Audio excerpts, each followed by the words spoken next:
Halo teman-teman, perkenalkan nama saya Edo Bagus Karyuda Gita, nomor absen 11 dari kelas 11-2. Nah, jadi di video kali ini saya akan menjelaskan tentang kebijakan-kebijakan apa aja sih yang diterapkan oleh bangsa Portugis pada saat datang ke Nusantara. Tapi sebelum itu, ada 3 tokoh utama yang berperan dalam pembentukan kebijakan-kebijakan ini. Kalian penasaran siapa saja tokohnya dan apa saja kebijakan-kebijakan yang diterapkan oleh mereka? Simak penjelasannya berikut ini. Nah, tokoh yang pertama ada Alfonso de Albuquerque. Tokoh yang pertama ini membuat 3 kebijakan, dan kebijakannya ini sangat berhubungan dengan kebijakan tokoh selanjutnya. Tapi sebelum itu, kita bahas dulu nih, apa saja kebijakan-kebijakan yang dibuat Alfonso de Albuquerque. Kebijakan yang pertama ada monopoli perdagangan. Siapa sih bangsa pada masa penjajahan yang tidak menerapkan praktik monopoli?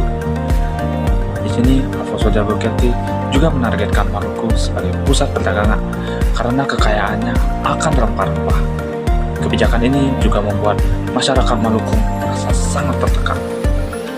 Kebijakan yang kedua ada militerisasi. Portugis juga membangun benteng-benteng yang bertujuan untuk melindungi dan sebagai basis operasi militer mereka. Dan kebijakan yang terakhir yaitu misi evangelisasi. Portugis juga berusaha menyebarkan agama-agama Katolik di wilayah kekuasaan mereka.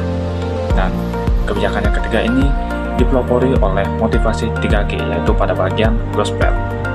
Tokoh yang kedua ada Antonio de Abreu. Antonio de Abreu juga memiliki 3 kebijakan, dan di mana beberapa dari kebijakannya ini itu berhubungan dengan kebijakan milik Alfonso de Albuquerque. Apa saja sih kebijakannya? Yang pertama, ekspedisi ke Maluku. Abreu memimpin ekspedisi ke Maluku pada tahun 1512. Tujuannya tidak lain adalah untuk menjalin hubungan dagang dengan masyarakat setempat. Kebijakan yang kedua ada memperkuat monopoli perdagangan. Setelah berhasil mencapai Maluku, Abreu berupaya untuk memperkuat monopoli perdagangan rempah-rempah yang telah dimulai oleh Albuquerque. Jadi di sini kita bisa tahu bahwa kebijakan yang kedua ini bertujuan untuk melanjutkan kebijakan dari tokoh sebelumnya. Kebijakan yang ketiga yaitu penyebaran agama Katolik. Penyebaran agama Katolik di Maluku dimulai setelah kedatangan para misionaris Portugis termasuk Abreu. Yang ketiga ada Francisco Serrao, dan merupakan tokoh terakhir nih teman-teman dari pembahasan kita kali ini. Wow, udah di ujung ya. Kita langsung aja. Serrao memiliki 4 kebijakan. Yang pertama ada aliansi dengan Kesultanan Ternate. Serrao melihat peluang besar dalam menjalin hubungan dengan Kesultanan Ternate yang merupakan kekuatan maritim terbesar di Maluku. Kebijakan yang kedua, memperkuat posisi Portugis di Ternate dengan menjadi penasehat Sultan Bayanulah. Serrao berhasil memperkuat posisi Portugis di Ternate dan membantu Ternate dalam konfliknya melawan kerajaan lain seperti kerajaan Tidore. Kebijakan yang ketiga, memperluas jaringan perdagangan.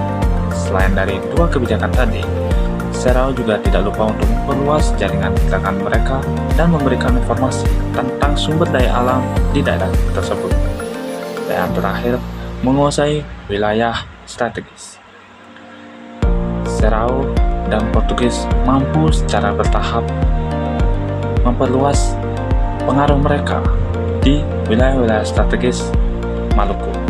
Nah, teman-teman, itu dia pembahasan saya tentang kebijakan-kebijakan yang dibuat oleh bangsa Portugis. Jadi selain kita mengetahui apa yang dilakukan mereka, kapan mereka datang, apa yang dilalui mereka, jalur mana yang dilalui, itu selain dari itu semua kita juga tahu apa saja kebijakan yang diterapkan agar rencana mereka dapat direalisasikan.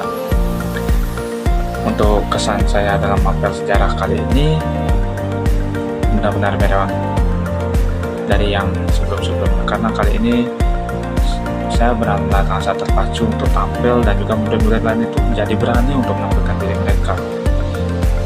Dan saran saya untuk Ibu Dwi, semoga kedepannya tugas-tugas seperti ini bisa diselang-seling gitu Bu. Maksud saya tugas-tugas itu bisa diselang-selingin, ada tugas kelompok dan tugas individu agar murid itu tidak merasa bosan lah dalam menghadapi tugas itu. Misal tugas kelompok agar tidak monoton dan tugas individu agar tidak monoton juga. Jadi bisa balance lah. Tujuannya tidak lain biar agar ibu itu bisa menilai kemampuan murid dalam bertanggung jawab dan bekerja sama, dan juga ibu bisa menilai kemampuan individu mereka dalam menanggapi suatu tugas. Contohnya seperti tugas video kali ini. Sekian dari saya, dan mohon maaf sebelumnya jika ada salah kata ataupun perbuatan saya sepanjang video ini. Dan akhir kata, saya terima kasih banyak untuk kalian semua yang sudah menonton video saya, khususnya kepada Ibu Dwi Mahyoni selaku guru mata sejarah. Obrigado, amigos.